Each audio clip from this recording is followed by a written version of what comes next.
नरक एक ऐसा स्थान है जो वास्तव में अस्तित्व में है, लेकिन बहुत से लोग इसके बारे में गलत धारणाएं रखते हैं। यह किसी भी तरह से आनंद का स्थान नहीं है। अगर लोग नरक के बारे में सही तरीके से सोचें तो वे शायद इससे बचने के लिए हर संभव प्रयास करें। इसलिए उन लोगों के लिए जो जानना चाहते हैं कि नरक वास्तव में कैसा स्थान है, यहाँ वह सब कुछ है जो आपको जानना चाहिए।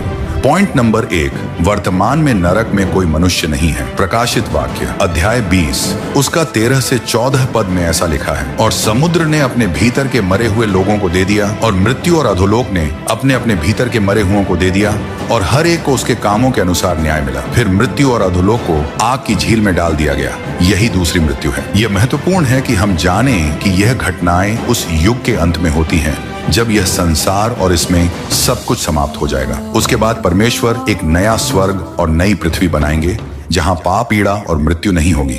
लेकिन इससे पहले परमेश्वर सभी लोगों का न्याय करेंगे, और जब न्याय होगा तब मृत्यु और अधोलोक को आग की झील में डाल दिया जाएगा। इस आग की झील को गेहन्ना या नरक कहा गया है, और इससे पहले कि अधोलोक में मरे हुए लोगों को इसमें डाला जाए, केवल 2 लोग पहले से ही इसमें डाले जा चुके होंगे, मसीह विरोधी यानी एंटी क्राइस्ट और झूठा भविष्यवक्ता यानी फॉल्स प्रॉफिट। इसका मतलब है कि यदि वे 2 भी अभी वहां नहीं हैं, तो अभी तक नरक में कोई मनुष्य नहीं है। अब सवाल उठता है, जो लोग स्वर्ग में नहीं हैं वे कहाँ हैं? पॉइंट नंबर 2, अधोलोक में जो लोग हैं उनके लिए नरक अंतिम स्थान है। लूका अध्याय 16 पद 22 से 24 में ऐसा लिखा है, जब वह भिखारी मरा तो स्वर्गदूतों ने उसे अब्राहम की गोद में पहुंचा दिया। फिर वह धनवान भी मरा और गाड़ा गया, और अधोलोक में पीड़ा में पड़ा हुआ उसने अपनी आंखें उठाई और दूर अब्राहम को और उसकी गोद में लाजर को देखा। तब उसने कहा, हे पिता अब्राहम, मुझ पर दया कर और लाजर को भेज कि वह अपनी उंगली का सिरा जल में भिगोकर मेरी जीभ को ठंडक पहुंचाए, क्योंकि मैं इस ज्वाला में पीड़ा पा रहा हूँ। इस वचन में यीशु मसीह ने लाजर नाम के एक भिखारी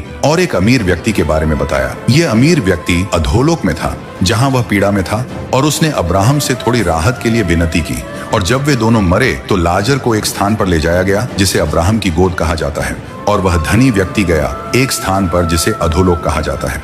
यहाँ यह समझना बहुत जरूरी है कि यह वचन कोई दृष्टांत नहीं है जिसमें यीशु एक आत्मिक सच्चाई को समझाने के लिए कहानी सुनाते हैं, बल्कि यह वचन वास्तव में हुई घटना का वर्णन है। हम ये कैसे जानते हैं? क्योंकि यीशु ने लाजर का नाम विशेष रूप से लिया है, और लाजर की बातचीत अब्राहम से होती है, जो कि एक ऐतिहासिक और वास्तविक व्यक्ति है। और लूका अध्याय 16 पद 19 से 31 में हम सीखते हैं कि अधोलोक वह स्थान है जहां कुछ लोग मृत्यु के बाद जाते हैं। वहां लोग आग में पीड़ा सहते हैं। जो लोग अधोलोक में हैं वे वहां से बच नहीं सकते, और वहां रहने वालों को अपने पिछले जीवन की यादें होती हैं। तो अब आप इसका संबंध समझ सकते हैं। यीशु ने कहा कि वह धनी व्यक्ति मरने के बाद अधोलोक में गया, और बाद में प्रकाशित वाक्य 20 में लिखा है कि जो अधोलोक में हैं उन्हें आग की झील में फेंक दिया जाएगा। इसका अर्थ यह हुआ कि अधोलोक एक अस्थायी स्थान है जहां लोग अंतिम न्याय तक रखे जाते हैं, और फिर जो अधोलोक में हैं वे नरक में डाले जाएंगे। और एक और रोचक बात यह है कि नरक सभी के लिए एक जैसा नहीं हो सकता। पॉइंट नंबर 3, नरक में सजा के अलग अलग स्तर हो सकते हैं। लूका अध्याय 10 पद 10 से 14 में यीशु कहते हैं, पर जिस नगर में तुम जाओ और लोग तुम्हें ग्रहण न करें, वहां की गलियों में निकल कर कहो, हम तुम्हारे नगर की धूल भी जो हमारे पैरों से लगी है तुम्हारे विरुद्ध झाड़ते हैं। फिर भी यह जान लो कि परमेश्वर का राज्य तुम्हारे निकट आ गया है। मैं तुमसे कहता हूं कि उस दिन सदोम के लिए अधिक सहन करने योग्य होगा बनिस्बत उस नगर के। इसका मतलब है कि जो लोग परमेश्वर के वचन को सुनकर भी इनकार करते हैं उनके लिए सजा अधिक कठोर होगी। यानी नरक में सजा की तीव्रता अलग अलग हो सकती है। हायरी टू कुराजीन, हायरी टू बेतसैदा, क्योंकि यदि वे सामर्थी काम जो तुम में किए गए हैं सूर और सैदा में किए जाते तो वे कब के टाट ओढ़कर और राख में बैठकर पश्चाताप कर चुके होते। पर न्याय के दिन सूर और सैदा के लिए तुम्हारी अपेक्षा सहन करना अधिक सहज होगा। इस वचन में यीशु अपने शिष्यों को उन नगरों के भाग्य के बारे में बता रहे हैं जिन्होंने उसके शिष्यों को ठुकरा दिया, और कह रहे हैं कि न्याय के दिन उनके लिए हालात सदोम से भी बदतर होंगे। यीशु यहाँ तक कहते हैं कि बेतसैदा के बच्चों का हाल सूर और सैदा से भी बुरा होगा। इसलिए यह समझना जरूरी है कि यद्यपि अधोलोक और नरक अत्यंत पीड़ादायक स्थान हैं, फिर भी यह संभव है कि वहाँ की यातनाएं सभी के लिए एक समान न हो। कुछ लोगों को दूसरों की तुलना में अधिक सजा मिल सकती है न्याय के दिन, और हम ऐसा क्यों मानते हैं? क्योंकि यीशु ने खुद कहा कि कुछ लोगों की स्थिति दूसरों से बदतर होगी। यह विचार और भी स्पष्ट रूप से लूका अध्याय 12 पद 47 से 48 में देखा जा सकता है। वह दास जो अपने स्वामी की इच्छा जानता था और उसने न तो तैयारी की और न ही उसकी इच्छा के अनुसार किया, वह बहुत मार खाएगा। परंतु जो नहीं जानता था और फिर भी ऐसे काम किए जो मार खाने योग्य थे, वह कम मार खाएगा। क्योंकि जिसे बहुत दिया गया है उससे बहुत मांगा जाएगा, और जिसे बहुत सौंपा गया है उससे अधिक मांगा जाएगा। इस वचन में यीशु पतरस को समझाते हैं कि सज्जा में भी भिन्नता हो सकती है। वह दास जो जानता था कि उसे क्या करना है और उसने नहीं किया, उसे ज्यादा मार पड़ेगी। लेकिन जो अनजाने में गलती करता है उसे कम सजा मिलेगी। इससे यह प्रतीत होता है कि नरक और अधोलोक में सजा के स्तर अलग अलग हो सकते हैं, जो इस बात पर आधारित होंगे कि किसी व्यक्ति ने परमेश्वर और उसके सत्य को कितना अस्वीकार किया। पॉइंट नंबर 4, नरक एक वास्तविक और अनंतकालीन दंड का स्थान है। मत्ती अध्याय 25 पद 41 और 40 में यीशु कहते हैं, तब वह उन लोगों से जो बाईं ओर होंगे कहेगा, हे शापित लोगों, मुझसे दूर चले जाओ उस अनंत आग में जो शैतान और उसके दूतों के लिए तैयार की गई है।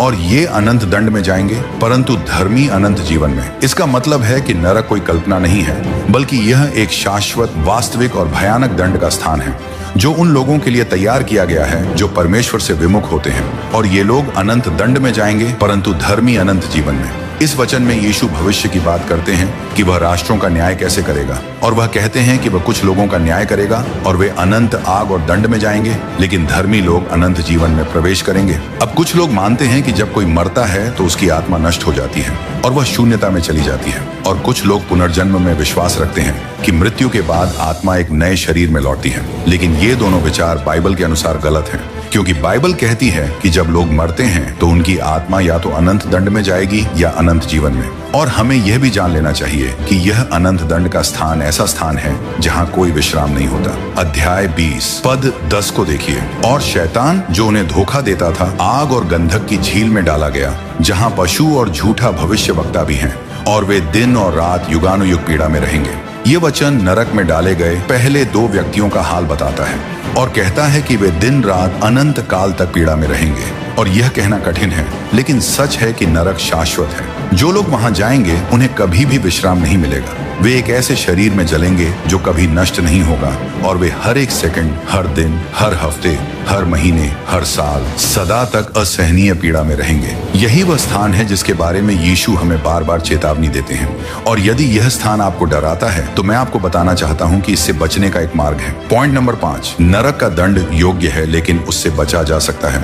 रोमियो अध्याय 6 पद 23 में लिखा है, पाप की मजदूरी मृत्यु है, परंतु परमेश्वर का वरदान हमारे प्रभु यीशु मसीह में अनंत जीवन है।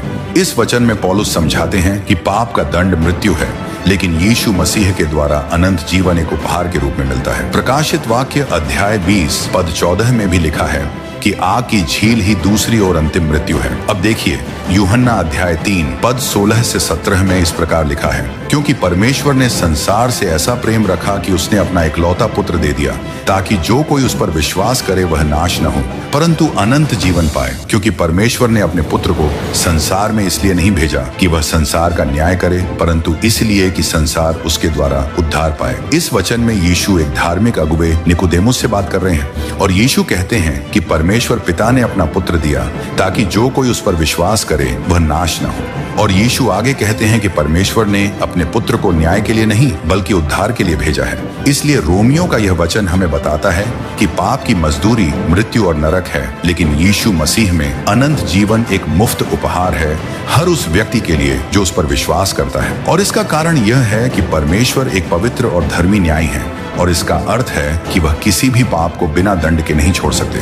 इसीलिए वह हर झूठ, हर चोरी, हर बुरे विचार और हर गलत काम का न्याय करेंगे। और परमेश्वर कहते हैं कि ऐसे कर्मों का दंड मृत्यु है, और यह सजा नरक में पूरी तरह चुकाई जाएगी। इसीलिए लोग नरक में जाते हैं अपने के हुए पापों की सजा भुगतने के लिए, क्योंकि अंततः हम सभी ने गलती की है और हम सभी दंड के योग्य हैं।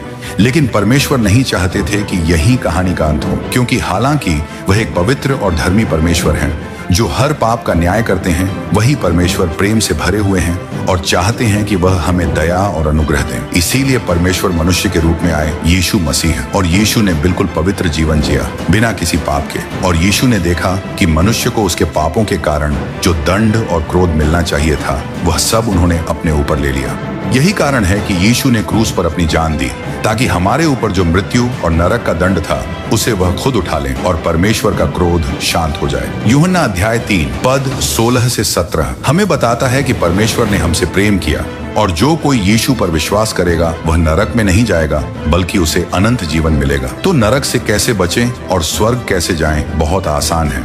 अपने दिल से मानिए कि आप एक पापी हैं जो मृत्यु और नरक के योग्य हैं, और विश्वास कीजिए कि यीशु मसीह ने आपके पापों का दंड चुकाया। बस इतना ही। अब बहुत से लोग सोचते हैं नरक हमेशा के लिए क्यों है? केवल एक झूठ के लिए भी कोई अनंत दंड क्यों पाए? इसका उत्तर हमें पॉइंट नंबर 6 में मिलता है। नरक परमेश्वर का क्रोध है पापियों पर।